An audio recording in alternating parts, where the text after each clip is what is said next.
No black cats, just straight facts. Triple P certified. Listen, we can talk about odds all day. It doesn't matter what the odds are. It matters what's gonna happen.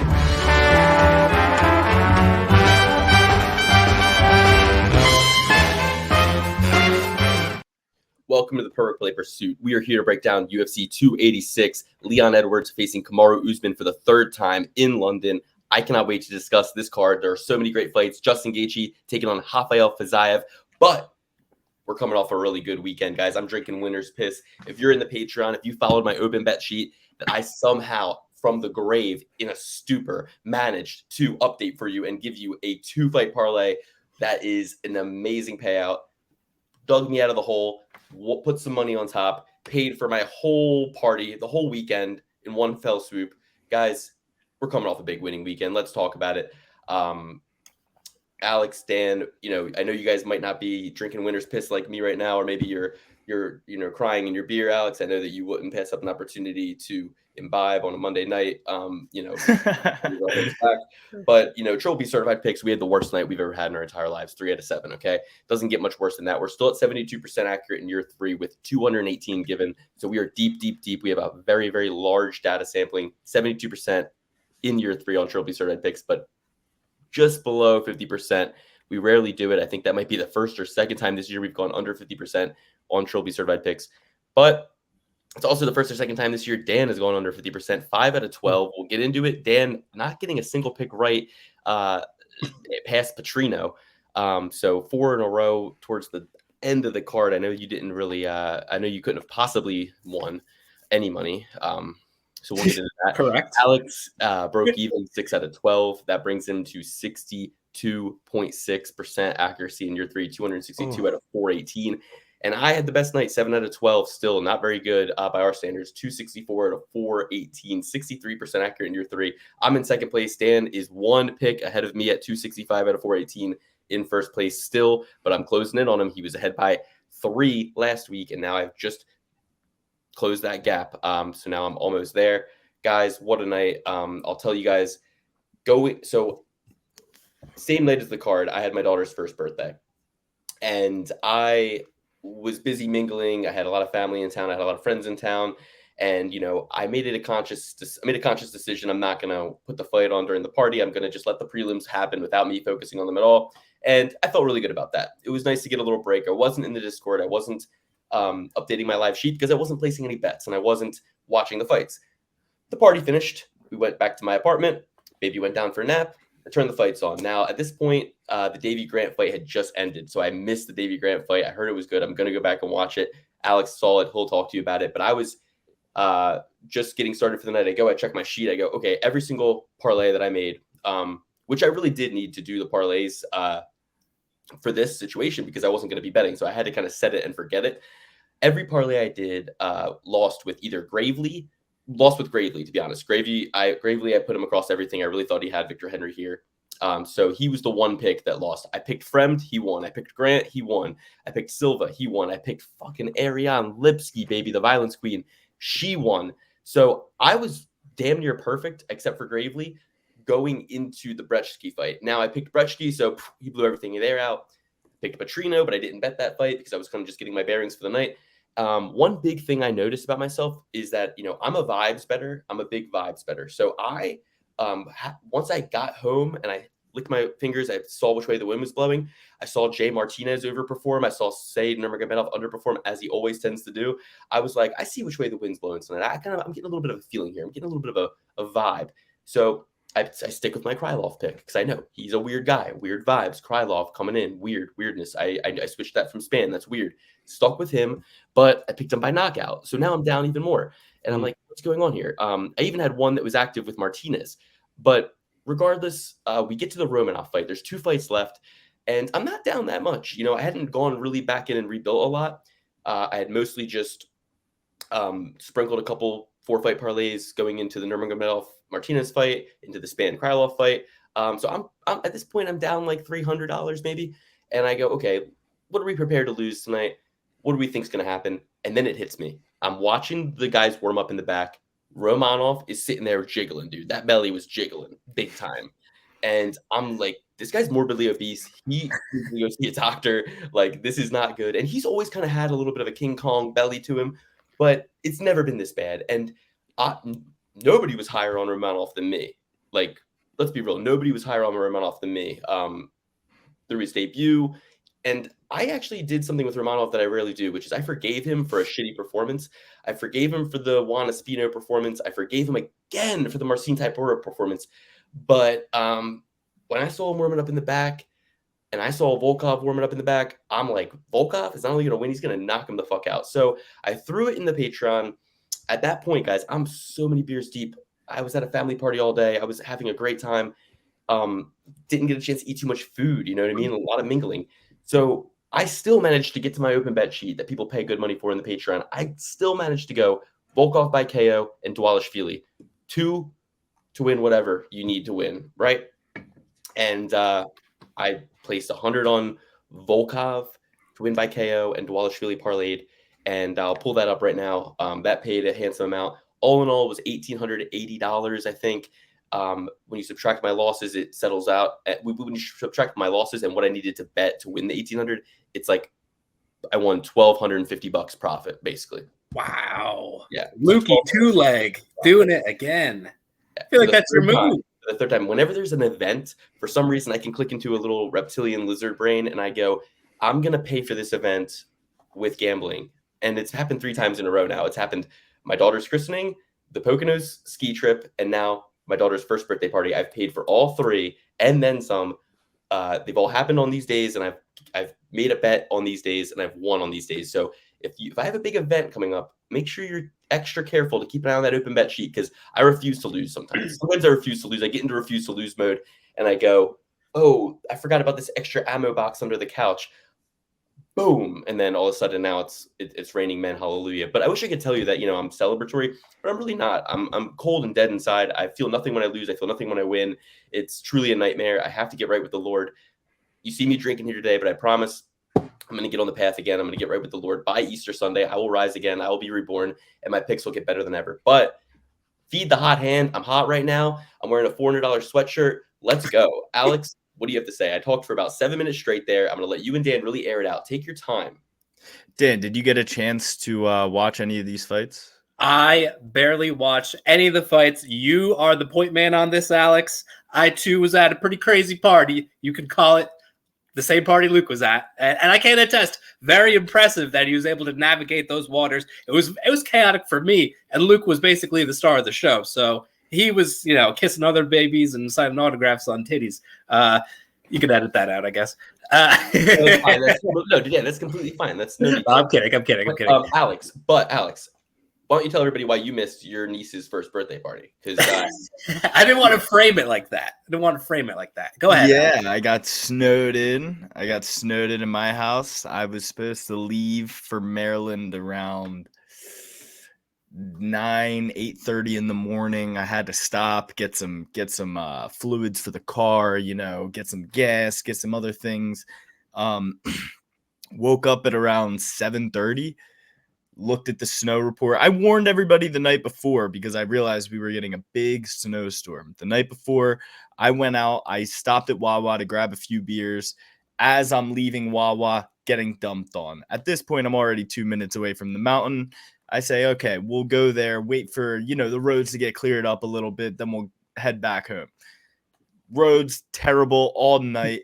It snows from 5 p.m. to noon the next day. So I was snowed in my house, and Luke knows better than anybody. These Pocono highways, they get a little crazy sometimes. He smashed us into a guardrail once, so he should know better than anyone. And so by the time I woke up at 7:30 in the morning, I realized the forecast was till noon, and that is a little too late for me to make a 1 p.m. start time. And I was already planning on leaving early anyway. It's like a 3.5 hour drive for me. So I just got to interrupt real quick and ask you this. When you saw the forecast, why didn't you just leave immediately, go to someone else's house, spend the night there so you can make it to the party? Why didn't you drive south? Why didn't you flee south? Because at that point, it was I didn't see the forecast until it was already too late. until the roads were already in shambles. That's why you got to check out Ryan Hall, y'all, on YouTube, man. He'll keep you fresh for the weather. Hey, listen, we're not allowed to talk about any other content creators. I got that notice in the mail. Luke's been editing out a lot of things that I've said, so I got that notice. No free plugs. We're not doing any of that anymore. Alex, you should just recognize that as someone who lives in the Poconos, like these things happen. As someone whose pipes burst in his house, that weather is a factor. That's not true. How pissed was your landlord about your pipes bursting? Let's just say my landlord doesn't know yet. Oh, but in hopefully he's not a fan. One of the rooms the pipes burst. Do I need to edit that out? No, one of the rooms the pipes burst in doesn't have heat. It's a bathroom. It doesn't have heat on in there. And the other one was also a bathroom. So you might want to let him know that this happened. You might want to let him know this happened. In due time, my friend. In due time. We're going to wait on that one. But anyway, back to the fights. The reason that people come here, they're not worried about my maintenance issues. Like, nobody cares about that. Carlson Harris got the job done. A little unimpressive. Jared Gordon's a bit of an older guy. Not Jared Gooden. You know what I meant. Dude, it's so crazy. When I saw this on DraftKings, I was like, wait, dude, Jared Gordon's bumping up to 170? Yeah. Is it that late a notice? I was like, holy cow, dude, Jared Gordon, balls of steel. He's just trying to get that heroin rush again any way he can. But Carlson Harris, a little unimpressive. Bruno Silva, absolutely sensational. Smashes Tyson Nam with a leading front kick to the face, takes him down, chokes him out. Beautiful. Ariane Lipitsky put on a clinic. Didn't get taken down once. Piece JJ Aldridge apart. Ought to be cut, if you ask me. That one really hurt me. JJ, my girl, man. I was really hyping her up in the breakdown there. I thought March was her month. St. Patty's Day, the cloudy weather. Like, that's a JJ Aldridge month, a JJ Aldridge moment. Dan, Saturday night. You got a plumpy glass of milk versus a bronze stallioness. Like, what are you gonna do? What are you gonna do there? Like, Ariane Lipitsky came to win. She pieced her apart from range the entire time. It was an amazing fight. And at this point, I'm riding high, ladies and gentlemen. I got 3 picks in a row that were on my bet sheet. And what I realized before this next fight, Tony Gravely is on every single one of my parlays. I warn everybody in the Discord. I say, fade Gravely. He's in every one of my parlays. I'm going to lose this. This is what happens every week. I promise myself I'm not going to do this, and then I do it anyway because I'm an idiot. I'm a moron. I make a lot of mistakes.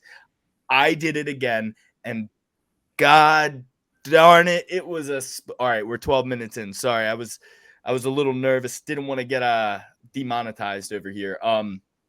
I was so nervous going into that decision, and it goes Henry and then it goes Gravely, and usually when you got the middle judge, you win. And that's the guy in the middle is usually the guy at the end who wins the fight, and it wasn't. They went Henry, Gravely, Henry. It was an anomaly. I lost every single one of my parlays right then and there, rebuilt a lot of parlays through the night. Luke has a refuse to lose mindset. I have a let me lose some more mindset. I don't care.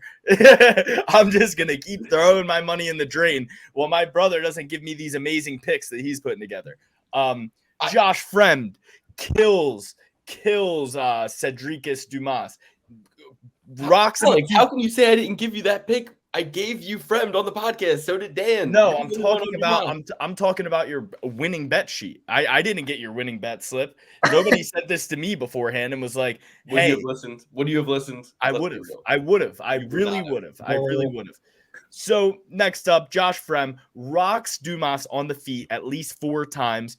Then just starts power bombing him, submits him. It was great. The kickboxer got absolutely demolished on the feet. His legs were a little too skinny. He was a little too skinny long. And Josh Fremd was taller, bigger man, hard to your man. And that's how he got that one done. Luke, do you have anything? I didn't even see the fight, but I can tell you right now, element of surprise is what happened there. You have a guy who's never fought in the UFC versus a guy who has, a guy who's lost in the UFC. Fremd has expanded his possibility horizon to the point where he's gone over here, he's gone over there, he's seen it all at this point, and he knows how to use those advantages against a guy who has not. He's able to go. Fighting's all about, can I go here? Fight Sun Tzu, the art of war. Fight your enemy where he is not. Exactly. Which leads to the next fight, the fight of the night, one of the most spectacular fights I've ever seen, one of the weirdest fights I've ever seen in some ways. The fence grabs were prevalent all throughout the night. There were a lot of weird scenarios with fence grabs. A few guys did it like 7-8 times in a fight, didn't get a point deducted once. That's fucking illegal. Where Davy Grant and Rafael Assunção is on his way to a victory. He won the first 2 rounds. Davy Grant was putting up. He was trying to throw triangles on him. And I was like, Davy Grant, what are you doing? This is Rafael Assunção. He's very good at jiu-jitsu. I ate my words, ladies and gentlemen. Granted, he was a little clubbed and subbed. Davy Grant. Dan, you didn't get to see this fight? No, not yet. I'm going to check it out. Oh, my gosh. It was sensational. 3rd round, probably about 1:30 left. Davy Grant's been warned for grabbing the fence a lot. And who's there? Who's there, Luke? Your Lord and Savior, Keith Peterson, doing it for all the short kings out there. Davy Grant is getting taken down, pulls himself up by the fence, right? And Keith Peterson stops it. He says, that's a point. So now Davy Grant, even if he won one of those rounds, he's done for now. He needs a knockout for sure. He gets the point deducted. What does Keith Peterson do? Doesn't put them back in the position. Stands them up. Evens the playing field, some would say. Davy Grant starts clacking Assunção. Assunção's tired, getting clacked up. Then I think he hit him with a spinning back fist. Rafael Assunção drops, goes in for a takedown, and Davy Grant gets him in an inverted triangle. So I ate my words. When Davy Grant was throwing triangles in the beginning of the fight, I was like, this is why we're going to lose. But he had the heart of a champion and Keith Peterson in his back pocket, and he went out there and did the damn thing. Luke, what do you think about that? I mean, what's that, the 3rd inverted triangle ever? I mean, how many have there really been? And yeah, to not that it's like any more, these high percentage moves, there's a reason that you don't see them a lot. It's because like, well, why would you want to be in that position to make that happen? It's kind of like a buggy choke where it's like, well, you have to be in a bad position to even get that on somebody, but Davy Grant has been a favorite fighter of mine for a long time now through the pandemic. All his most recent fights, I love seeing this guy perform. I love seeing him go out there with his mentality, just like blood and guts, so much grit. To me, I earned the most respect for him when he fought Chito Vera. That was the one when I was like, this guy is you could put him in, you could sub him in for a title shot any day and he could win. He could be a champion. If he can do that against Chito Vera, he can be a champion, 100%. Clip that, because everybody, was hating on you for saying Romanov, and I mean, I probably said it too. They were hating on us for saying Romanov could potentially be a heavyweight champion one day. He definitely could be.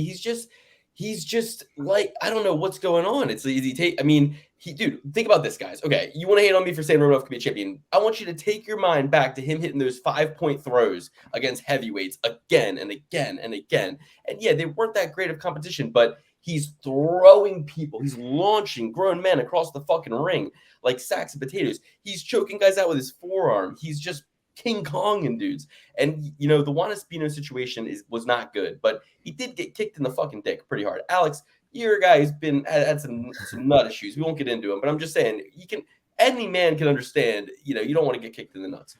So my balls look like Frankenstein's forehead. So, which is kind of cool, but low-key jealous. But when it comes to Romanov, he's just probably still with his Moldovan team, and he needs to get his ass to Las Vegas. You know what I mean? And he needs to get on a diet, and he needs to fucking lose some weight, and he needs to take this a little bit seriously. Coming in that fat, I mean, the jiggles and the wiggles. Like, you want to hate on me, guys. Everybody who hated on me, you're in my Discord. You're fucking putzing around my Discord, leaving your fucking used garbage around my Discord, but you're not sweeping any floors. You're not coming up and giving me $10, $100 for the year to be in my Patreon where I would have won you $1,800 fucking dollars by telling you, hey, I was wrong. Bet against my original pick on Monday. So yeah, you come here, you watch the show, but do you really support the show? That's the reality. Everybody talking shit, everybody flapping off the gums. do you really support us? Do you really put wooden plaques on our wall? Do you pay? I sent Jerry. Let me show you this picture. I sent Jerry a T-shirt. Blur his face out. Between the shipping, Blur his face out. Blur his face out. I'll put my thumb over it. But it's between the shipping, the cost of the T-shirt. I made him a single one-of-one T-shirt. Like, that's not like cheap. You know what I mean? And between the shipping and the cost of the T-shirt, I'm telling you right now, Jerry, we're probably even. We're probably even on what he's contributed to the show, and he's contributed hundreds of dollars to the Triple P through the Patreon over the years. He was a monthly member for as long as we had that option. As soon as we opened up the year, he was the first person to become a yearly member. So shout out to JL, shout out to Gerald, and he's a successful, great American patriot, and you'll see that by his big ass house. He's got a big, nice countertop. I thought he was in Thailand or something. Well, He's in Guam, right? He spends time abroad, Alex, but he comes back to the States. Hell yeah. He's an international man of mystery. I sent him a great T-shirt. He's got it. I covered it up with my thumb, but he's got a UFC hat on in the picture too. So Gerald's a diehard. I'm looking at his house. It's clearly an $800,000 plus house. Like and I'm kind of a bit of a geo guesser myself. So he's a successful man. He sees us young whippersnappers here. He's got a Don Fry mustache, and this man is. You're not a geo guesser. You said it's his house. He has silently contributed to this show and asked for nothing. Asked for absolutely nothing. And that's why I sent him a bunch of bumper stickers. I sent him some bumper stickers, and I sent him the shirt. So what does the bumper sticker say? I don't want to say on the show. It's a bit of a gag gift. Okay. It's a bumper sticker you want to slap onto other people's cars. I'll tell you guys on the Patreon episode, okay? So for $100 a year, you can get into the Patreon. I just want everybody $1,800. If you even take everything I lost on the night before I started watching the fights, and then everything I bet and put into the thing, you're still up $1,250. So don't try that bullshit with me. And that's 2 winning weeks in a row for the Triple P boys. That is 2 winning weeks in a row. Alex crushed it the week prior. So I have a parlay bet I already made right now. I can't wait to get into. Why don't we broke down the last week's card ad nauseum. Why don't we just get into the 15 almost. Oh, we did. Yeah, right. So here's my biggest question for you, Alex. So I hit the swerve on Romanov, the absolute 180. But did you get a chance to see Carl Williams? This guy is built like a defensive end, man. I didn't. He is jacked up. I came in kind of in the middle of that fight, and I was still kind of setting the table. Apparently, he was supposed to go to the Olympic Games as a track guy for his respective country. I forget which one it is. Let me look. So I don't know if you saw this, but there was Virgin Islands. Who was the guy who just won the fucking track and field USA track and field competition? Tyreek Hill.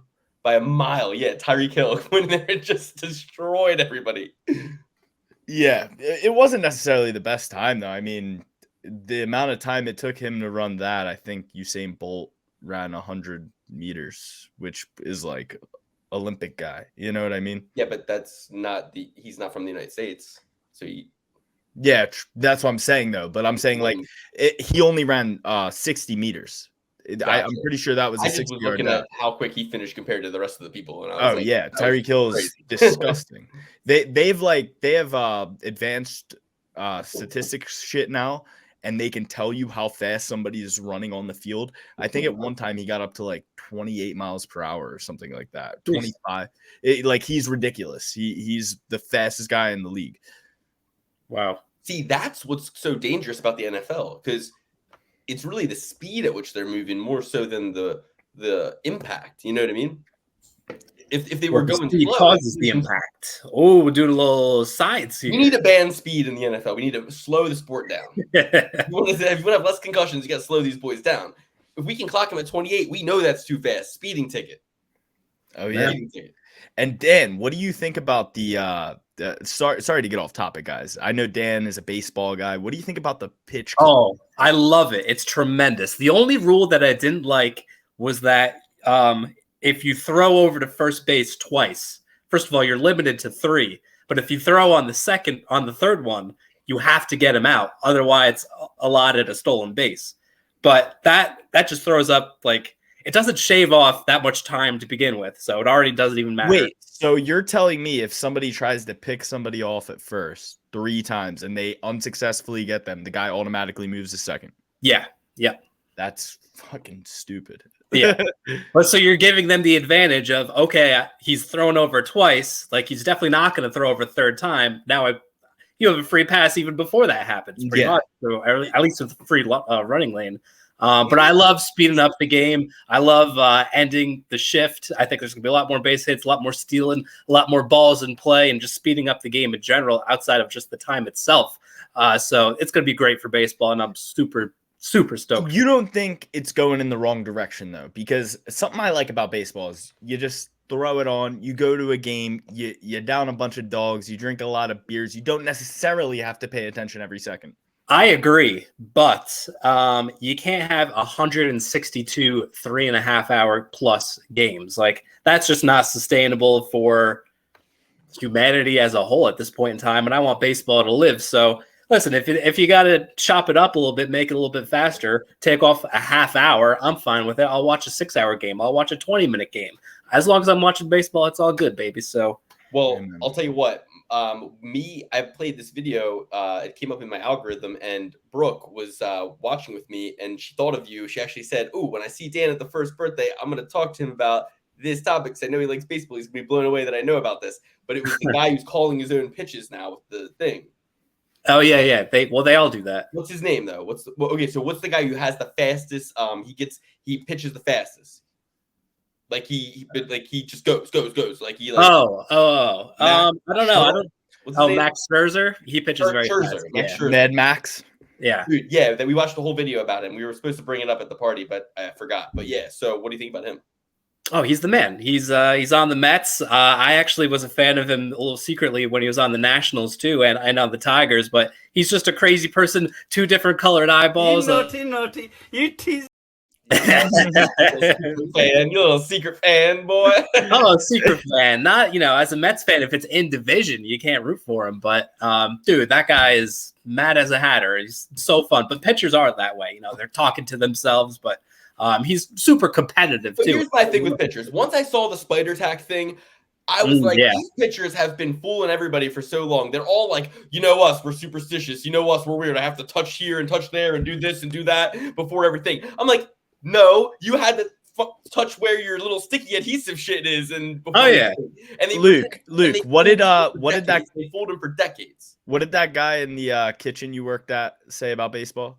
A wonderful man who did unwonderful things, but he's one of Jesus Christ's followers, and will his song not be sung in the choir of saints and sinners alike when the apocalypse comes? Probably it will. His name's Goldie, and he was a good man. Met him in a kitchen, and was probably involved with the Hells Angels at one point or another, for all I know. But this guy was a man who taught me many lessons, and he said, "Never bet on baseball. The pitcher controls the whole game." So wouldn't that be something that you would want to bet on? It's if there's only one variable that controls everything. It's like, all right, I'll bet on that. So good pitcher, easy bet. But what if they pull the pitcher? I don't know. I guess so. Yeah, I don't know. I don't like any. I like to know that there are 2 people. Oh, in college basketball is the fucking worst thing to bet on in the world. Bro, I swear the refs are absolutely outrageous. Rutgers should have creamed Purdue. And then all of a sudden, they're getting all these calls out of nowhere where a Rutgers kid goes up for a layup, Dan. The Purdue guy jumps up and then gets hit in the chest, and the ref calls a charge. In what world is that a charge? You got to have those feet planted and cover your jewels, as my old coach Melvin said when I was a young whippersnapper tossing the ball in the hoop. To me, basketball is the second most corrupt sport to bet on because the refs control the whole game. So you take the pitcher, you take the refs. Well, listen. I have seen one too many documentaries on like point shaving and basketball, whether it's from the referee himself, fucking Tim Donaghy, from Philadelphia area, actually. Allegedly, Dan. No, he admitted it. What are you talking about? Yeah. It was a whole Netflix documentary. We don't need to get into that, but I'll wrap this up with a bow, and I'll say this. For the same reasons that we need to stop referees choosing when they deduct points and make a standard, we cannot bet on football, cannot bet on baseball, cannot bet on any sport where there have arbitrary calls that they call sometimes and not others. If you have holding, where sometimes it's holding, sometimes it's not, sometimes it's holding, sometimes it's pass interference, sometimes it's not, sometimes it is, sometimes it isn't, right? That's sometimes it's a strike, sometimes it's a ball, sometimes it's safe, sometimes it's out. When you have a human being making arbitrary decisions in the moment using their discretion, you're always going to have problems. And well, that's the thing that they need in baseball, Dan, and that's robots counting strikes and balls. I think for sure. I think that would change the game forever. Why not? No, because the umpires are part of the game and they're good at their job. They barely make any wrong calls. Dude, they're the hall monitors. Just no strikes and balls. Luke, there can still be nerd telling a fucking grown alpha male what to do. And it's the worst part of UFC. It's the worst part of all of this. Have an AI. I'd rather have a fucking robot. Have a robot. Just call the strikes and balls. You can have the other guys, call safe and all that jazz, but just the strikes and balls are too subjective. Why not have the robot call safe and out too? Why do we need these? The umpires are part of the game. Oh, these umpires should be fetching fucking water, dude. That's what they should be doing. At least a UFC ref has to help a guy when he's possibly going to get killed. You know what I mean? What the fuck are umpires and hockey refs and all these other fucking jokes doing? These NBA refs. These are nerds. They're worse than cheerleaders. They should be paid less than cheerleaders. They should be absolutely just viewed as, yeah, thanks. Yeah, we're glad you're here. Thanks. Go get him some water. You see that one ref that was like, Michael, I believe you. I believe you, Michael. I believe you, Michael. I thought it was that about guy I believe you, a Michael. fucking cup of water. That's what he needs. A cup of water to hand to the boys. That's all the input we need from a guy like that.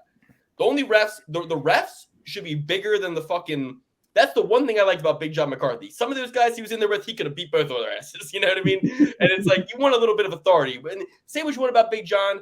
That's what got him into trouble. When he was in there with men he couldn't beat, like John Jones, you saw him start to let his ego get in the way. The cop in him came out, right? That's what I would say, at least my personal opinion. Don't sue me, Big John. I don't give a fuck. Okay, let's move on. All right, so Carl Williams, built like a linebacker. That fight was an absolute slobber knocker. Very fun, sloppy fight. The guys bouncing off of each other. We got to move on. You're talking about Carl Williams. Carl Williams. Carl Williams. Like Carl Williams ran him into the cage. Card to break down. Carl Williams ran him into the cage so hard that the cameraman fell off. Luke, do you hear me? The cameraman had to grab the fence to stay up. Why was he running in the cage? He was spear tackling okay. And slams him into the fence, and the cameraman's like, oh shit. We haven't seen power like this in the UFC before. Vitor Petrino throwing that guy around like a sack of potatoes. It was great. Anton, the Turk, the pleasure man, he was having a great fight, but Vitor just refused to lose. Love to see that with my money. Mario Bautista, very quick work, easy work. It looked like it was going to be a little shaky at first, but then he just took it home very quickly, very easily. Jonathan Martinez versus Sedner Magomedov. A lot of people said Sed might have won that fight. I'm not very sure. I thought Jonathan Martinez all the way. One quick thing on that.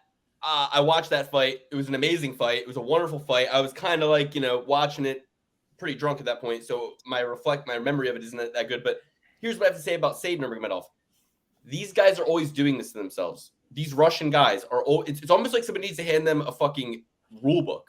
Because they're so good at following systems, but they're so not good at getting a judge to award them a decision, because in their mind they're winning, and it's like this malaise. It's this slow kind of pace when their opponent is actually sometimes trying hard. And I don't know. I mean, but Luke, it's the same thing with the body language that happened in the Tony Gravely fight. Like the Tony Gravely fight, at the end of the fight, he's kind of like hunched over. Sedner Magomedov is hunched over, and Jonathan Martinez is like, hops up on top of the cage. You know what I mean? Like, the judges see that. The judges see that you're absolutely exhausted, and this guy can go another round.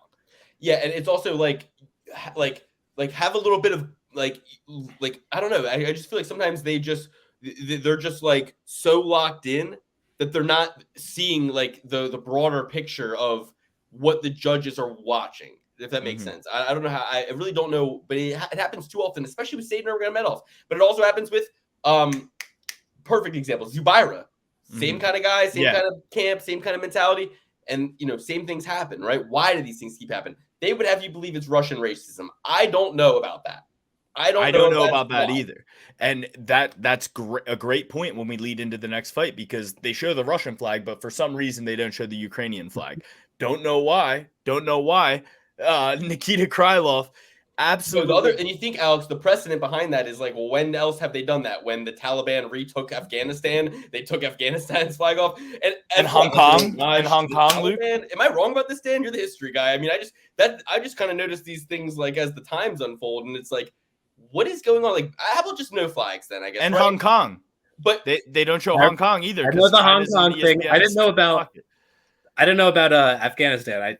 Who was the fighter? Let's talk Javid more about this. Bashra. How about this? Let's talk more about this on the Patreon. Yeah. But what I want to talk about on the Patreon is if the UFC is, Dana White supporting Donald Trump, brazenly going forward in the face of the 2020 stuff. You know what I mean? Like, it would seem they're pretty anti-New World Order, but then when they dissolve flags and try to make everybody this one homogenous thing, it seemed like they're pretty pro-New World Order. So we'll get into this more on the Patreon. I don't want to say too much. We'll get into this more on the Patreon. Okay. But anyway, egregious fence grabs all night. Nikita Krylov went out there and absolutely, like, both of these guys, we have questions about their gas tank, right? Nikita Krylov never said die that whole time, and Ryan Spann did. Choke to the guillotine. Luke, you saw this one. You picked it out. You knew that Nikita Krylov may never die. He already died. He forfeited the last time, so now it's like he's definitely going to win. It's like if these guys fought twice, then yeah, Ryan Spann would win one, Krylov would win the other. Well, guess what? Ryan Spann won the first one. Krylov forfeited. Spann got no credit for it. He couldn't stop puking or shitting or whatever the fuck he was doing backstage. And yeah, it's like, imagine that. I would love to fight you, but I can't stop shitting into my pants. Like, you don't have a virus. I don't care what you say. You know what I mean? It's like, get real. Like, you gotta. Here's what happened. Your body's doing something you don't want it to do. What would David Goggins say about that? What would Jocko Willing say about that? What would Who's gonna carry the boats? Who's gonna carry the boats? I'm being too loud. But I get fired up about this shit. It's really annoying. These guys will find every reason in the book for the answer not to be yes. And then when it is yes, they go out there and win. He should have lost out of respect for Spann. Yes. And at the same time, I forgot to mention Anton Turkajau, the pleasure man, grabbed the fence like 8 times in that fight, didn't get a single point deducted. I think Mark Smith is the worst ref ever. Okay, so I prevented Spann from being triple certified by switching. We all kind of were. I was high on Spann the first time they were announced. I thought he was going to win that night, but again, it goes back to me being a vibes better. Last thing I'll say, Alex. How did you not refuse to lose on Dvalishvili? To me, that was such a glaring, a very glaring line. You look at Merab, you hear the things he's talking about, you hear the things he's saying, you see the kind of docileness of Peter Yan, which we're not as much used to. And hey, I don't care what anybody says, that throat grab that's representative of docileness in a way, because Merab calls him a bitch, he does that shit, but that's McGregor punching Nate Diaz's hand. That's McGregor getting in Khabib's face, right? Who won those fights? It's if you have that pent up energy, you're trying to play mind games. But Luke, that hand will never be the same again. Yeah, and also, Peter Yan is just also not a bitch, and he just doesn't give a fuck, and he's like, I'm just gonna do this anyway. I don't really think that told any story, to be honest with you. When I saw that, I was like, no issue, it wasn't a blip on my radar really. But my point is, you hear all that Merab is saying, and you know what kind of fighter he is, you know what kind of mindset he is, you know that he's just not the type of guy to get knocked out. At best, I saw Yan dropping him in one round and maybe dominating in another round and it being a close thing with a possible 10-8, but Merab squeaking out a split decision. Plus 200 or more, Alex. How did you not just recoup all your losses on the 2-1? Because here's the thing. I had already lost so much money already, and I was 6-6 going into this fight, right? And out of all the fights, I bet on the Carlson Harris fight, regardless of whether we broke it down or not. I'm 6-6 right now, so it could go either way. And at this point, everything I was thinking was going to happen wasn't happening. So I didn't feel comfortable putting my nuts on the table to bet on Merab. Like when, Peter Yan is an absolute beast. He loses a first round all the time, comes back. Like Jose Aldo, I think, beat him the first 2 rounds, and then he just laid it on him. So I didn't know exactly what was going to happen. I realized there was a bit of a feud there. I don't like Merab. I was telling, but that's why I bet. Sorry, but that's why I bet on him, because I was telling my girl what happen won't happen. Exactly, and I was telling my girl, I was like, I took Merab, but I hope Peter Yan wins because Merab is just going to throw a wrench in the whole bantamweight division because him and fucking Aljo have this love fest where they can't fight each other. Like Dana White just needs to manage one of them just like he did with Tito and Chuck. And so that way they have to fight each other. I think it should get here's to how a he point. manages them. Hey, Aljo, I'll give you X amount of money that I know you want. And Aljo will go, you know, hey, Merab, let's just do it, man. Yeah. We're both wrestlers anyway. Like no one's hurting each other. But at the same time, like nobody even really wants to see that fight. It's just the problem that it sets is like Merab is just going to keep beating guys like he would whoop the shit out of Sugar Sean O'Malley.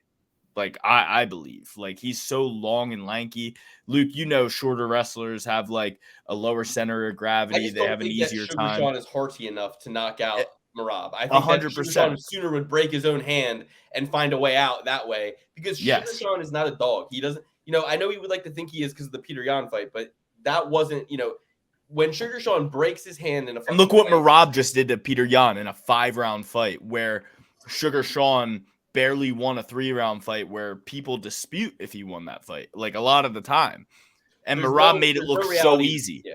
There's no reality that Merab doesn't pick Sugar Sean up in the air and drop him on his head. There's no reality. Yeah. Zero. So, and that's the money fight for Aljo. That's the money fight. So, if I'm Dana White, I go, Aljo, you're clogged up, my friend. Look, because guess what? We got to do Merab versus Sugar. Sorry. Well, he's already signed up to fight Cejudo, so that's a big money fight. It's headlining in Newark, New Jersey. But apparently there's issues with that, and Sugar Sean is Aljo says stay ready because you know. But here's the thing: I don't think Dana White's going to allow it. I think he goes, okay, Cejudo's out. All right, you're fighting I don't know, Davy Grant. I don't who else. I mean, like I don't know. And like the fact that Aljo is like these not Usman Tyron Woodley type where he will schedule the fight so far out because he just loves having the belt that bad that he will take prolonged absences from fighting. Sorry, Alex. I'm just saying to me it's like let's see. So you didn't even know what you were going to say and you still interrupted me. Sorry. Where's Davy Grant ranked? Is Davy Grant? He's not even in that weight class. He's not even in that weight class. Wait, no, he is because Sunsao is. He's 49. 35? 135. Oh, shit, yeah. Give him Davy Grant. But here's the thing, like Tony Gravely's 35. Where's Davy Grant ranked? Let me see. Is he not ranked? How is Davy Grant not ranked? Oh, he is 19. All right, Davy Grant's ranked 19. So he's got to get through Kyler Phillips. Jack Shore fights this weekend. Adrian Yanez fights Rob Font April 8th. That's 16. So these guys are climbing up. We got Gutierrez versus Munoz. So all three of those are like Jack Shore, Adrian Yanez, Gutierrez. They're 2 fights away if you think about it. You got Jonathan Martinez in the mix. You got Umar Nurmagomedov at 12. I mean, all these guys could be champion if you really break it down. Dominic Cruz is ranked 9. That's a good fight for Aljo, but he just lost, got knocked out. Rob Font's on back-to-back losses. Sanhagen fights Vera. So really that's who it is. It's 6 versus 5. It's Sanhagen versus Vera. They'll leapfrog Sugar Sean because Sugar Sean has nobody to fight right now. He's got no fight lined up. May 6th is when we see Sterling versus Cejudo if we do. I don't know. I mean, it's a mess of a division with Merab at 2, but really you just got to push him to the side, ignore him. It's not like he's undefeated. He's got 4 losses. It's like who really, like, yeah, he's on a big win streak, but you don't want to fight for the title? Fine. Sit there at number 2 and wait. I don't know. You can fight. Give him fucking the winner of Font versus Yanez. Dana White was like, this is probably a very bad career decision for Merab. Like, dude, he was worse than that. He said, I can tell you how that story ends, and it's not good. Yeah, exactly. So you wait. He's like, you got a fine line between your prime and when you can actually get this done. And, you might be squandering this, and then you come back in 2 years, right? You're fighting contenders. What if he loses in between now and then? And then, you know what I mean? Then he's back to the bottom of the pile. I agree. It's not a good situation, but I think it was a misstep by the UFC to even give him Peter Yan in the first place. I think they should have given him somebody under him. So that way it's like giving a guy under him. When Peter Yan's unhappy, you think they want to give him somebody he can beat, or you think they want to just give him the toughest competition possible. I'm saying At the end of the day, Marab. you have to make the best fight Yeah, possible. true. You have to make But the I'm best fight saying, possible. but Marab, like you could have given him 4 instead of 2.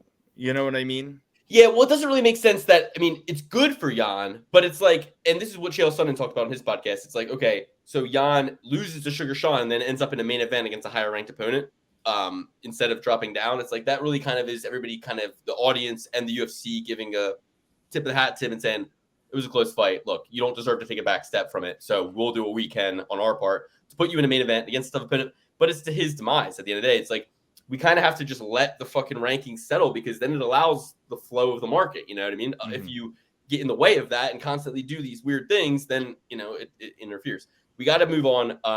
Guys, UFC 286, Usman versus Edwards 3. Let's go. I'm so fucking pumped. We'll start at the first fight on the main card. We will start not with Usman, not with Edwards, but with Jack Shore taking on A1. Who is this? Mark? No, that's the prelim. That's fight, a prelim, yeah. Yeah, that's the prelim. Maybe we'll do that at the end as a bonus, but we'll do Marvin Vettori versus Roman Dolidze, my fucking favorite fight of this card, possibly. I love my guy Roman Dolidze. Speaking of Georgians, we got a fucking alpha Georgian here, Roman D. I'm gonna take a pee, break down the first fight of the. Roman D, more than just the first initial of his last name. He was giving JP Bieswives that. Oh! The writers are back off the strike. No, actually, after the last time I had the writers, they were on a ban. Lukey gave them a ban. He was like, your writers are way too bad. We had to cut 4 of your jokes out of the podcast because your writers are just too in the gutter. So we're looking for a little bit of a cleaner act, more of a Brian Regan type deal. I'm looking for, you know, at home, late night show, nothing too crazy. Before I had these radical joke writers, they were just all filled with nonsense, bad things. I didn't write a single one of those. So I have no accountability whatsoever. I just read what's put in front of me. I'm like Ron Burgundy.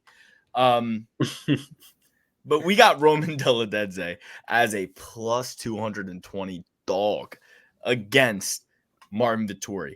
Now, Dan, I know you have very strong opinions on Marvin Vettori. You call him a fake Italian.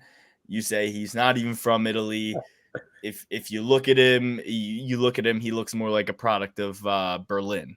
I don't agree. I think that he is an Italian. I see the flag. He has the flag there. He was born in Mezzocorona. Whoa. Strike that from the record. We're not allowed to say that on YouTube. Italy. I'm going to go with Roman Dolidze. I think that he absolutely goes in there and destroys him. The last person that beat him up was a cop, and he was getting a little too casual in there. And he said it in his last fight. He said, Michael Bisping, you said my fights are boring.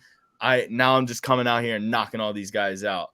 Jack Hermanson versus Marvin Vettori. Have they fought? I feel like Jack Hermanson would win that fight. No, they haven't fought. Oh, no, they have. Jack Hermanson lost that fight. Okay. MMA math doesn't work. Both of these guys beat Jack Hermanson. Marvin Vettori goes down. Marvin Vettori is too much of a crybaby. He's no assassin baby. He's a crybaby.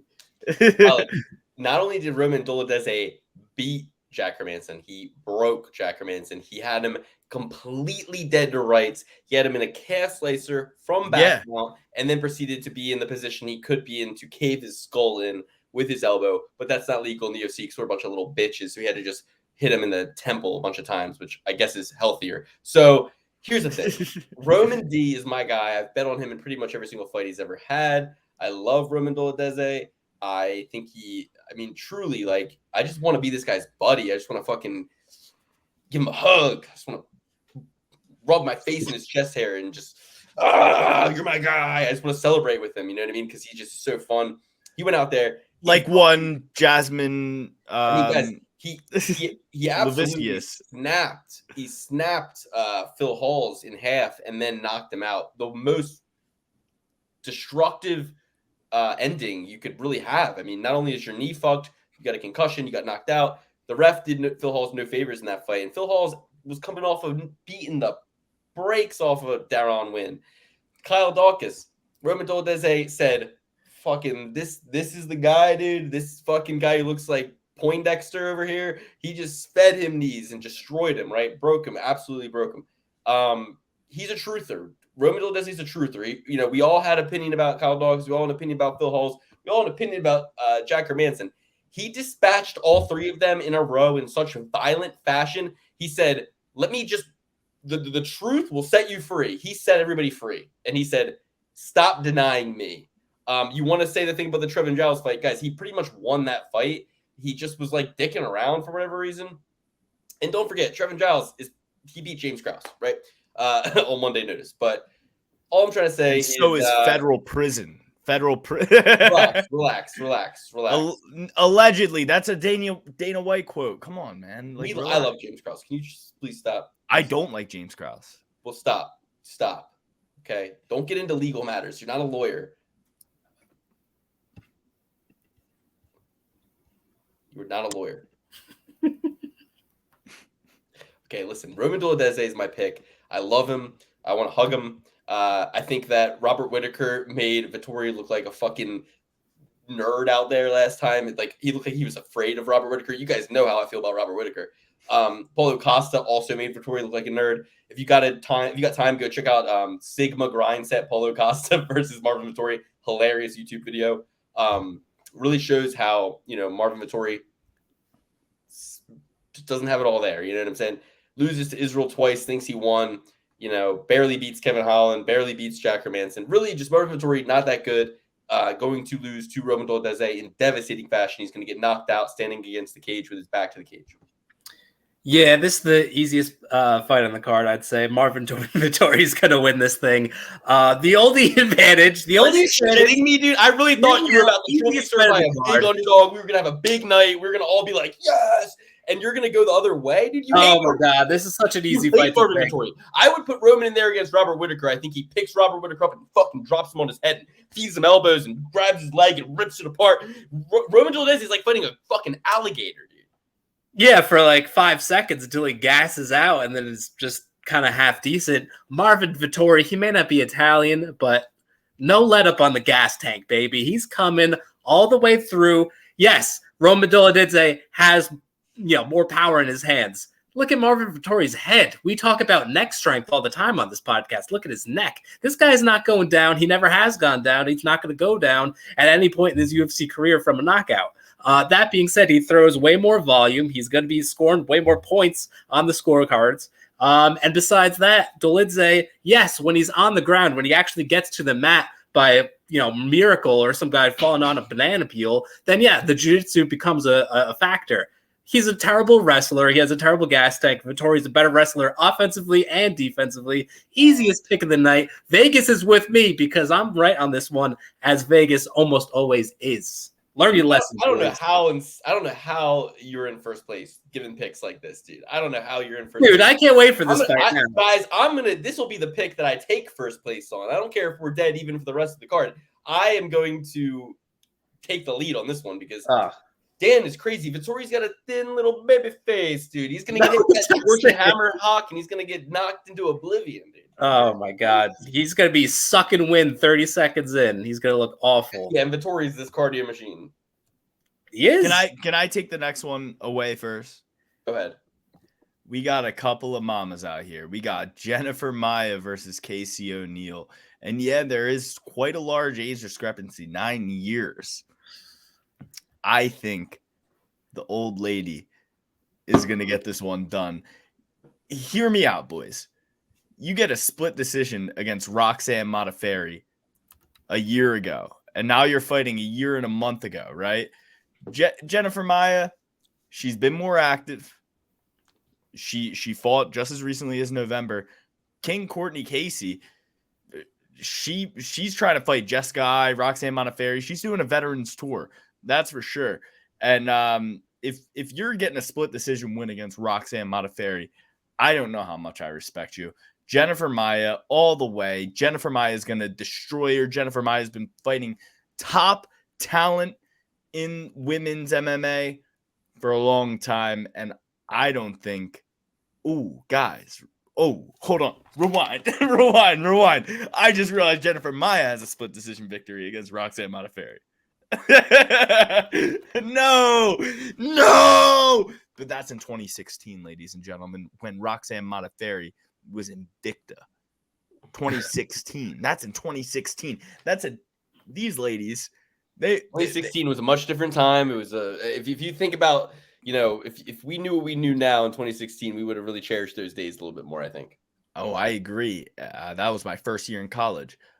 Jennifer Maia was 26 at this time. Roxanne Modafferi was 32.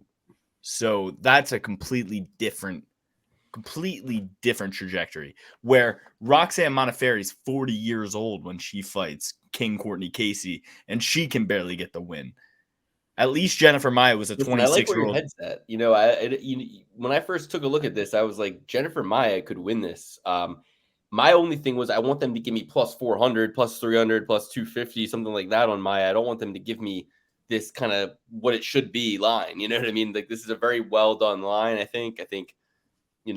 Hats off to Vegas. You're either getting Casey at a really good line if she goes out there and dominates, or you're getting Maia at a bad line no matter what. If Maia walks in there and knocks her out in the first round, it's still not really worth betting because, plus 185, it's not worth it really to me. But it's plus 185? I think that's what it is. I thought it was only plus 150. I'm going check what book, but yeah, plus 150 on tap. Listen, if I go 50% or less this week, I will give away all of my picks free in the Discord next week. Because I can't keep being mediocre. 1 week only, of course. 1 week only. If you do what? If you go less than 50%? If I go 50% or less this week, it's impossible. There's 50. So your pick's Maia or what? I'm picking Maia. I already picked it. I'm going to pick Maia too. Dan, what do you think? Oh, man. I don't want to be Take the camera off me.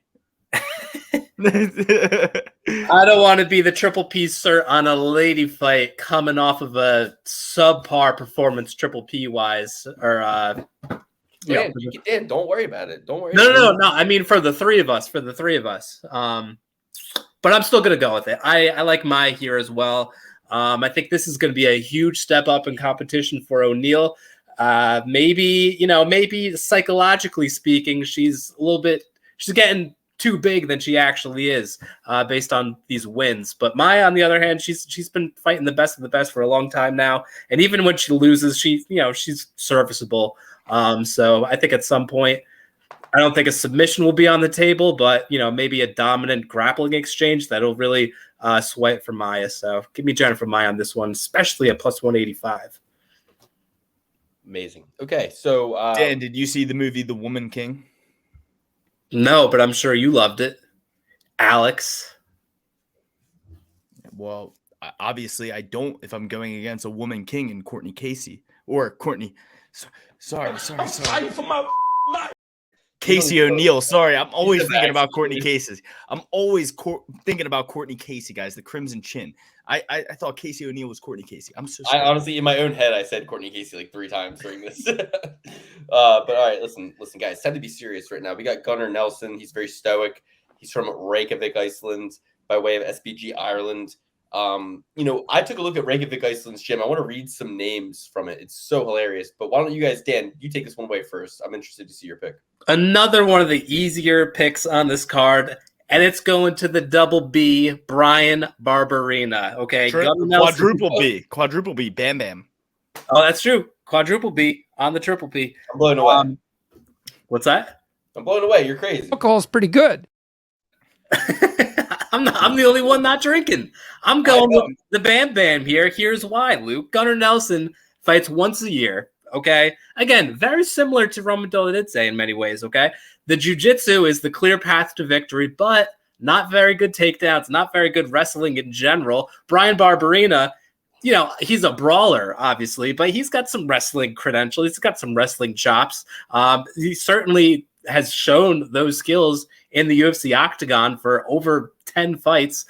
With that being said, he also throws like 5 times as much volume as Gunnar Nelson could ever possibly do, unless, again, he gets him to the ground and does ground and pound. But I really don't think it's going there. I think this stays on the feet where, Barberena in a London crowd, they're going to be loving this guy. They don't love Gunnar Nelson. He's not even from England. So Barberena is going to get the crowd going. He's going to get the judges wooed if he doesn't get the knockout. So I'm loving the line on this, and I think people are way overrating Gunnar Nelson. Dan, did you know this is a last-minute replacement? Yeah, doesn't matter. As recently as February 27th. Okay. That's fine. 3 weeks. Got 3 and he has weeks. to fly overseas. That's fine. He's a grown man. He's not going to be influenced by a airplane trip for a couple hours. He'll be fine. He's American tough. I love it. I think it's really cool, but I'm going to go the other way and pick Gunnar Nelson. I think that he's too smart for this. He's going to go in there feeling really fresh. He took the fight he wanted. He's going to take him down. He's going to submit him. Gunnar Nelson by submission's the play for me. Not going to overthink it. I think that if you get submitted by RDA, you're going to get submitted by Gunnar Nelson. He's really, really good. Look at what he did with Takashi Sato. And, he didn't submit him, but he controlled him. He could do that to Brian Barberena. My only worry is Gunnar Nelson's kind of a dipshit, and he might just try the same strategy with Takashi Sato, get tired, blow his legs out when they stand it up because it's boring and it's live in London. Brian Barberena starts throwing them ham hocks, those big American ham hocks, knocks this bitch out. Or he doesn't, you know what I mean? Because if you take a look at Molnir Gym, listen to some of these names, guys. Bajarki Omarsson, Bjorn Lucas Halderson, Bjorn Thorleifson, Victor the Drygor Gunnarsson. This is a cast of the Last Kingdom. This is a cast of Vikings. Like, these names are amazing. Like, these people, their names are this, right? Gunnarsson, because they were warriors, and they're descendants of warriors. Halidor Valison. Like, these are the names you heard when you watch these shows. You know what I'm saying? So these are fucking, dude. If I was a woman, I would move to Iceland. Like, every single one of these men, besides the ones that are Chuck Norris pictures, are cut from stone. They look like beautiful, beautiful men. And I'm just saying, Gunnar Nelson, his name's Gunnar for a reason.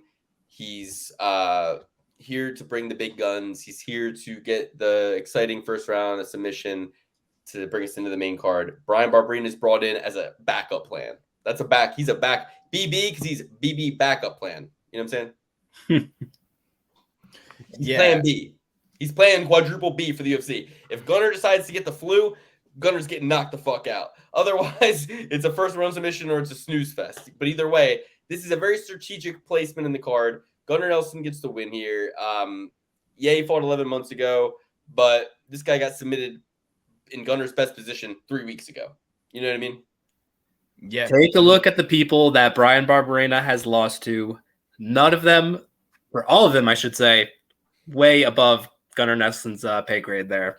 Brian Barberena is not losing to Gunnar Nelson. He's not Colby Covington. He's not. Witt? Jason Witt was an aberration. Okay, that was a crazy back and forth fight. It was whatever. It was Fugazi. Some people even said that Barberena won it, but that was Fugazi. Besides that, it's all the Covingtons and the top 3, 4, 5 fighters in the world at welterweight. So it's not Gunnar Nelson. Alex, what do you think? Break the tie. Will you side with your blood brother? Yes, I'm going with Gunnar Nelson. Meet me in Valhalla, Alex. I'm going with Gunnar Nelson. Hinga Dinga Durg, and it's Leif Erikson day. Okay, I'm going with Gunnar Nelson, and I might just put a little salt-based sprinkle on Brian Barberena by knockout just in case. Oh my God, you'll die with a sword in your hand like Brian Barberena. Okay, you better die with a sword in your hand, otherwise you won't go to Valhalla. You know what I mean?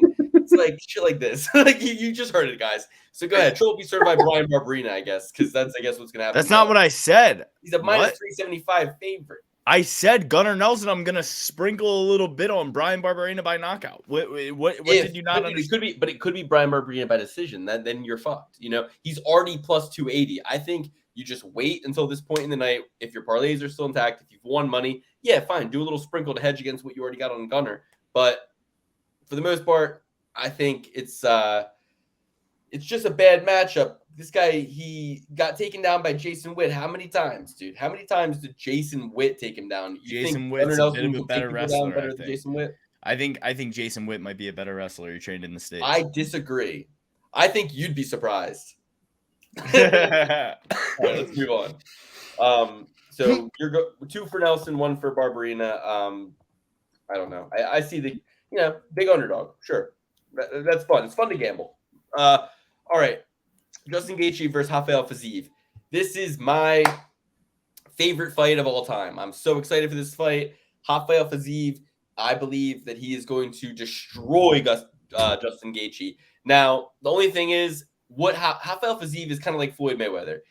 He could go in there and he could just kind of dance with Justin for like 3 rounds. He could just like keep him good, like he did with Brad Riddell. You know what I mean? And then when he goes for that boom spinning kick knockout like he did Riddell, he doesn't get it, right? Like Justin Gaethje just stays alive somehow and he doesn't go for the submission. This could go to decision. There's no outcome that Rafael Fiziev is not the winner getting his hand raised, in my personal opinion. Rafael Fiziev all day, all night. I love him. I hope he knocks Justin Gaethje out. I'll definitely be looking into Rafael Fiziev by knockout. But overall, I think that it's a fine line. I'm surprised it's not minus 1,200. Alex.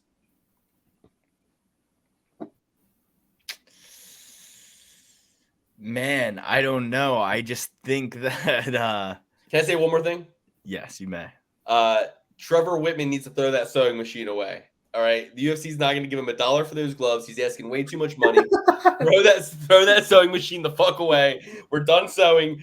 Get in there with your fighters. Every time I see him, he's like having them do fucking Tai Bo or aqua aerobics. It's like it's never like I'm not seeing any hard work.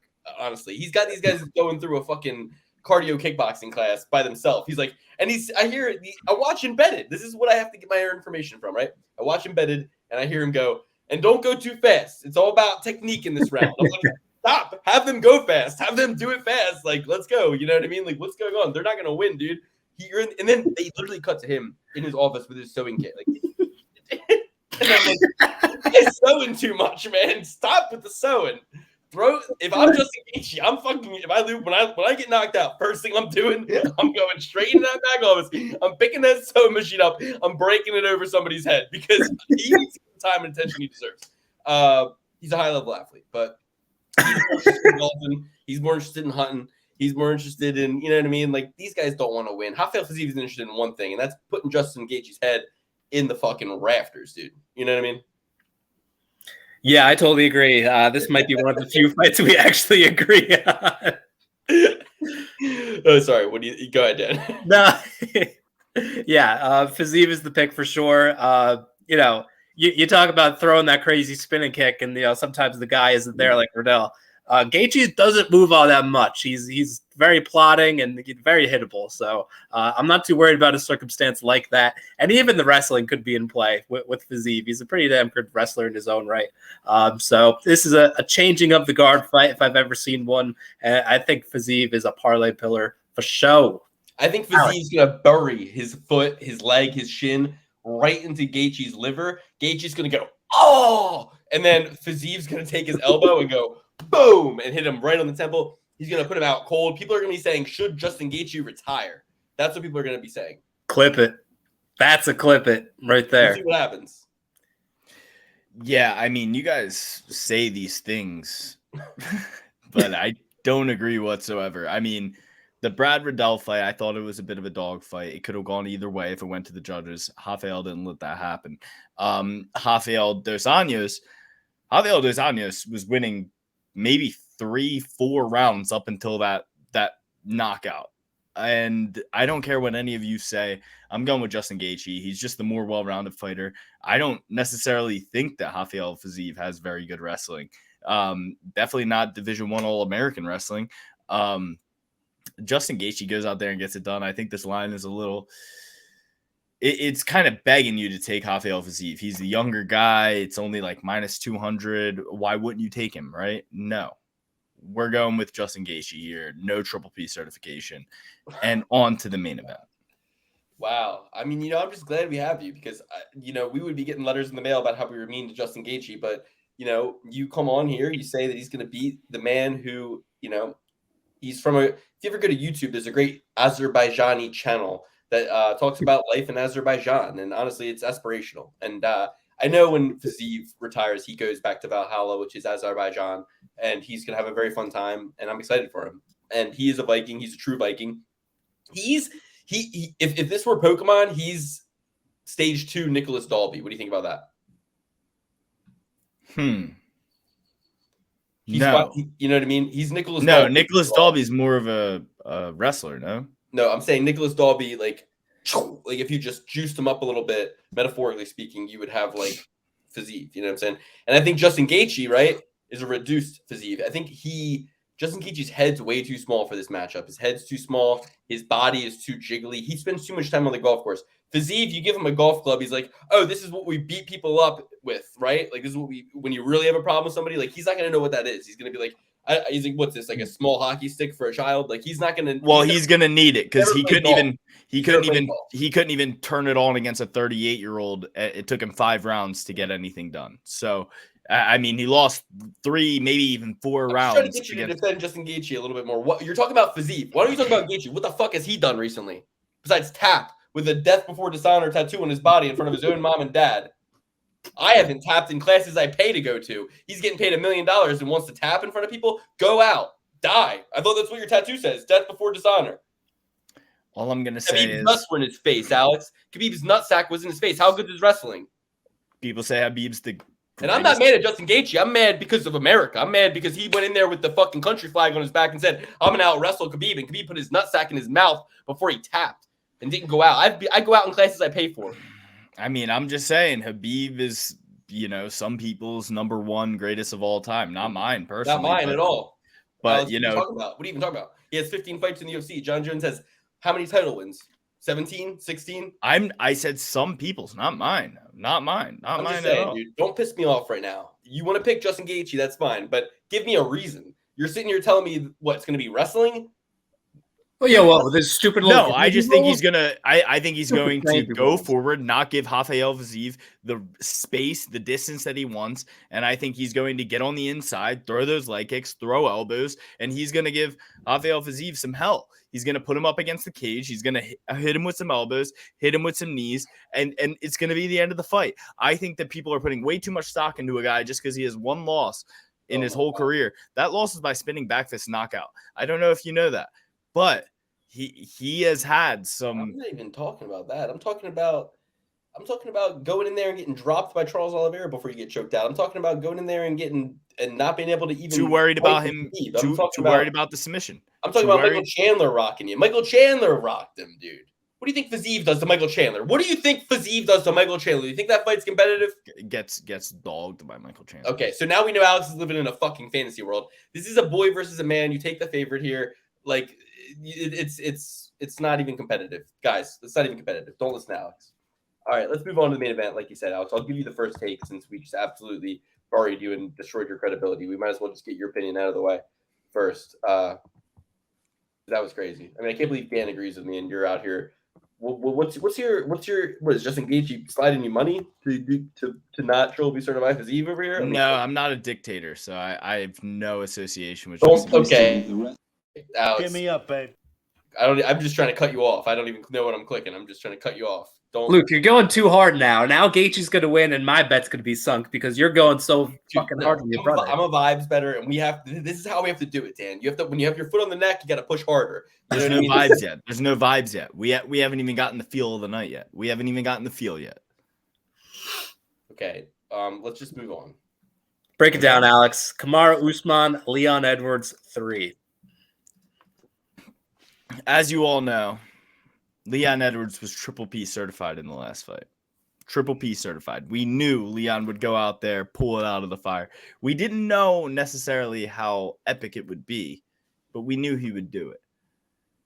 Now, I've got 2 thoughts on this fight, and I would love to hear your guys' opinion first, actually. Okay. My 2 thoughts are either Kamaru Usman comes in a little bit more timid than ever before and loses this fight, right?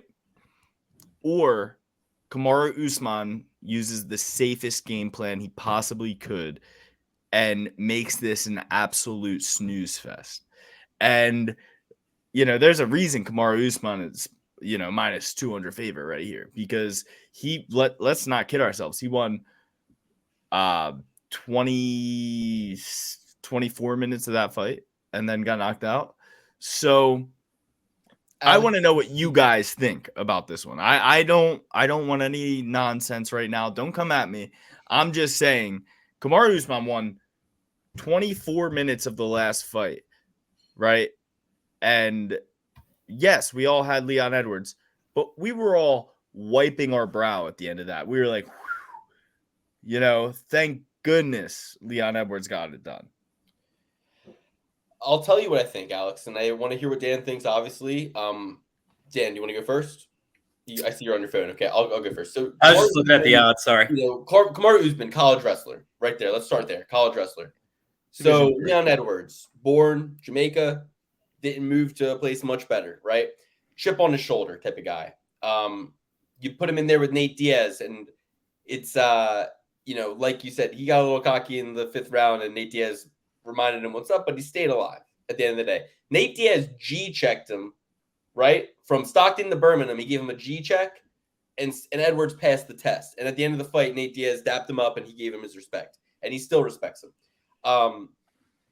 That was a veteran doing veteran moves, right? So I don't give him anything wrong with that. The Bilal Muhammad thing, I'm more offended by Bilal Muhammad's actions. I mean, you got a guy like Michael Bisping working for the company who begged doctors, begged to get into that ring with one eye.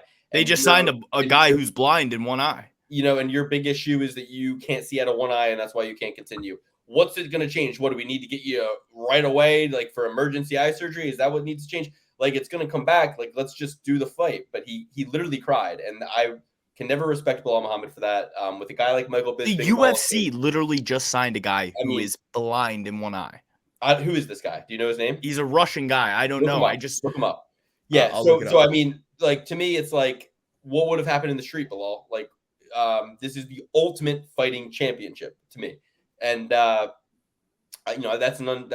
borderline unforgivable. It's worse than quitting on your stool.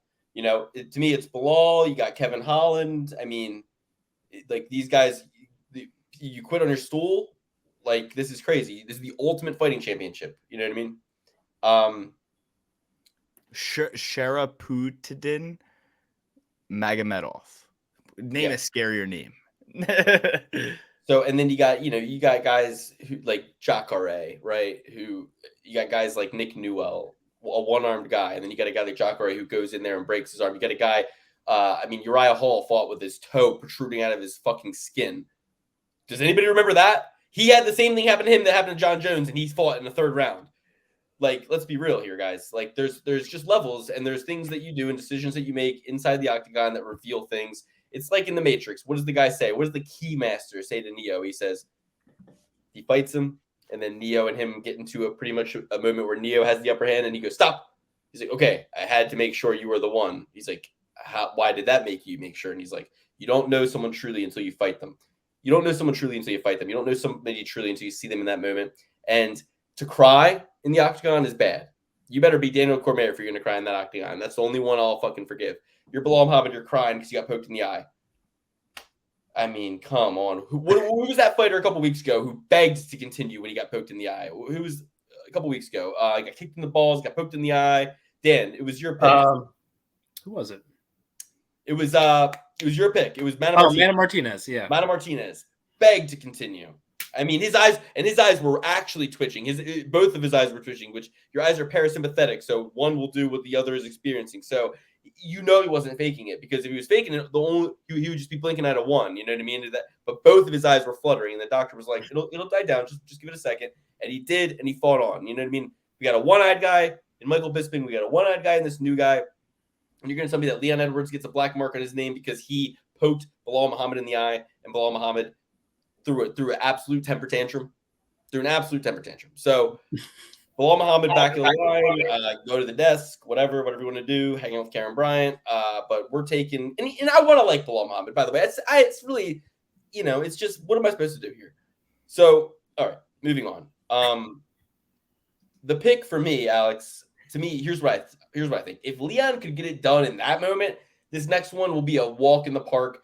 I think you're right in that it will be boring, but I think it'll be boring on the Edwards side. I think Edwards is going to jab, stay to the outside, defend all the takedowns, and put on a striking, what they're going to call it a striking masterclass. It's going to be like 4 or 5 rounds to 1 or 0. I think that he is going to be able to avoid Usman in every way. I think that he's just going to use his 2 inches of height. He's going to use his frame. I know that it says Usman has the reach. I just don't think that's true the way they fight. I think you don't need to just look at how long, it is like this. You got to look at what they actually do when they punch. And a guy like Usman, he's just not getting that full extension. Got those tight shoulders. Yeah, exactly. The shoulders, like he's not getting it. There's impacts. There's things that happen that he's not getting.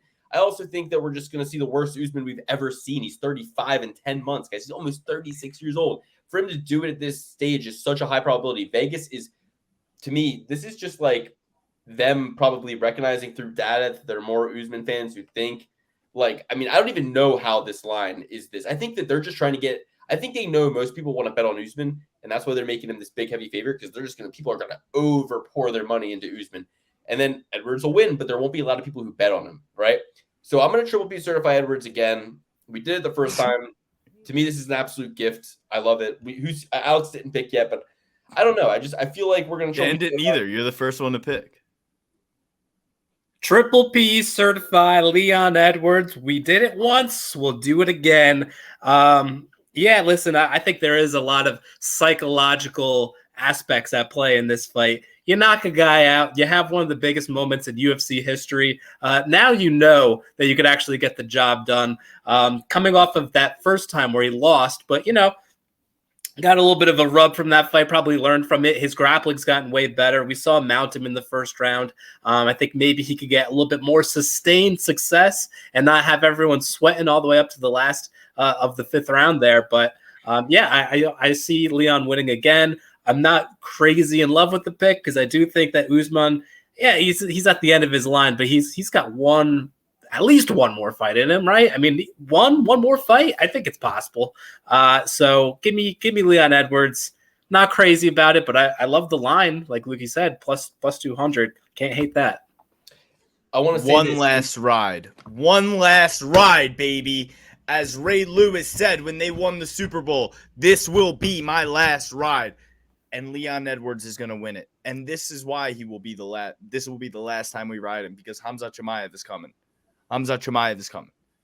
Don't worry about it. He's going to get back down to 170. He might miss weight. Who cares? But he will still beat Leon Edwards. And if not Khamzat, Bo Nickel.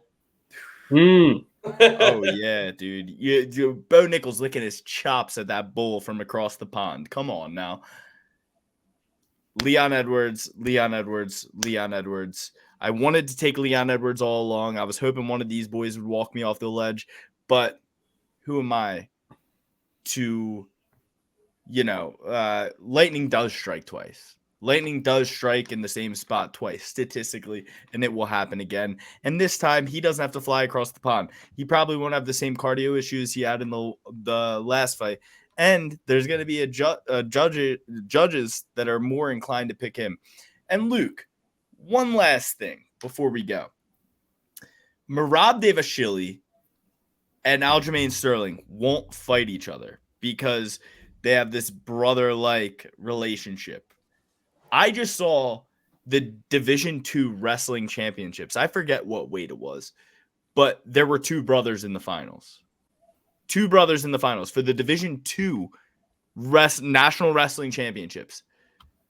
So you guys who are brothers who met each other 5 years ago at most won't fight each other, but 2 guys who were in the same ball sack, who were in the same lady, who went out of the same womb, who have been together for every single day of each other's lives. You're telling me you have a closer bond than these 2 boys wrestling for a Division II national championship, which no one really cares about, which you're not getting paid any money. Like, get the fuck out of here with all this bullshit. Bro, I mean, I would literally fight both of you for way less than they're going to pay Merab or Aljo. I would fight both of you in the same night at the same time. It would be hilarious. And think about it. No one's ever died in the UFC. Knock on wood. You'd be the first. You'd be the first against me and Dan. Hold on. I'm not superstitious. Go in Christ. No false idol worship. So don't knock on wood. But reality is, it's like it's a sport where there's a medical staff on deck. They're going to pay your medical bills. Like, me and you have sparred in our basement with fucking pipes and a concrete floor. It's like, if something happened there, we would have been fucked. You probably would have died. It's like, no one's going to fucking die competing on the unified rules. So it's called the unified rules. Just be a man. Like our grandfathers would be fucking rolling in their grave if they heard the shit that people talk about with brotherhood and like you won't It's fight. funny. It's funny you talk about Pop-Up. I gotta piss real quick though. Hold on. I- Sorry, go ahead. I kind of gotta piss. I called Bubba recently and I was like, hey, do you remember that time Luke came back from college thinking he was all big and bad, but he was really fat and I choked him out senseless right in front of you? And he was like, you're out of your fucking mind. This is fucking fabrication and lies, everybody. Dude. He was like, oh yeah. He was like, I oh believe yeah. Bubba. Yeah, Bubba's on the right side of history. Believe that. But he was like, oh yeah, buddy, I remember that. Luke came home all full of piss and vinegar, and you just and I don't know why these South Jersey guys all of a sudden have Southern twangs, but my little brother and my papa both have Southern twangs. I have no idea why. We're from New Jersey. We have regular old voices. We don't have no, oh yeah, get me a beer, huh?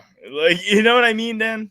Well, listen, you got the South Jersey farmer boy accent. That's what it is. That's what it comes down to. I think we're above the Mason-Dixon line. It's all right. It doesn't matter. Man, I only know like 4 people from my area who have Southern accents. Listen, there's some people from Michigan who, love NASCAR and, cold Coors Lights and all that good stuff that any other Southerner would love. Rocky Mountain Piss, baby. Who wouldn't love some Rocky Mountain Kool-Aid? Hell yeah, brother. The wise words of Vin Diesel and Fast and the Furious. You never had me. You never had your car. Second of all, if you ever did have me, our record is probably 1,003. You're the fucking Travis Fulton in terms of at bats. All right, yeah, maybe you got me once or twice, but you're every time you got me, I was like 8 years old. 1,000, dude. You're 3 for 1,000. But every time you got me, I was pubescent, and how you many would already. I've literally never forfeit. I've come up to you. I've tried to get you out of bed to come do jujitsu, and you wouldn't go do jujitsu. You forfeited more times than I can get on my hands. You're so easy. You're just so easy. Oh my God. You You can't even compete at all times of the day, and that's actually what I wanted to bring up. So, does London have daylight savings time? Because currently in the United States, we just set our clocks and lost an hour of sleep. Usman is now overseas battling jet lag, and his wife is like, yeah, we set the clocks back. He's like, oh, what time is it there? So now his brain's all like focused on time and what time it is, and it's a mess. The London people in the UK, their clocks don't go back until the last Sunday in March. So that's chilling. Leon is like, my brain is cool with the time. Everything's good with my brain and the time. Not to mention, like we said, just the confidence knowing you can do it. Now, starting a fresh round, he beat Usman in that first round, guys. It was, the last round, Edwards won. People say he wasn't winning, but it's like he won it. So he won, he lost 3, he won 2, in my opinion. Let's drill be certified. And here's the thing. Here's my Jersey Jerry Signs impersonation right here. Overseas. They're fighting overseas, across the pond. Overseas. Who oversees the UFC, Luke? Dana White. Dana White. Slap. Power slap league. Who got Stockton slapped? Edwards. Leon Edwards. Leon Edwards is the sign. There you go. And I think he actually hits him with a slap hook. Now that you mention that. Okay, so let's move on to the Patreon, guys. We got a lot of fights to break down. We got to do it. Let's go. We'll go quick. We're going to get into the Patreon, guys. We're going to break down the whole prelims. We got Jack Shore. We got a lot of people in the Patreon. We got to break down. Join us there. We put a lot of money on the table last week there. Get in there. Join the live betting sheets. If you have any questions, just reach out. I can explain it all to you. You should just have the live betting sheet up during the fights. Everything will be fine. Let's move forward. I love you all. Thank you for joining us. Any final words, boys? You want to read through the picks real quick? Let's just do that. My final words are Edwards, Gaethje, Nelson, Maia, Roman Dolavedze. Lock it in. Edwards, Fiziev, Barberina. Quick change here. Rocking with O'Neal now. Marvin Vittori, and that's it for me. Okay, he's taking King Casey. That means that on the main card, we have but just one trophy certified pick, and it is for the second time, Leon Edwards. Let's see if we can go 2 for 2 as Leon, trophy certified underdog. I love it. I'm all about it. My picks are Edwards, Fiziev, Nelson, Maia, and Dolavedze. Let's get into the Patreon. We'll start it off. We have a lot of great fights to break down, including Ludovic Klein versus Jai Herbert, Muhammad Makayev versus Rafael Fiallo. We got Chris Duncan and Omar Moraes. We got Jack Shore, Mark Wanamir Kani, Lerone, the Miracle Murphy, baby, and Jake White Kong Hadley taking on Malcolm Gordon. Let's get into it. We got a lot of great fights to break down. See you on the Patreon, everybody. Sorry. Guys, hold on. Let me take that again. See you in the Patreon.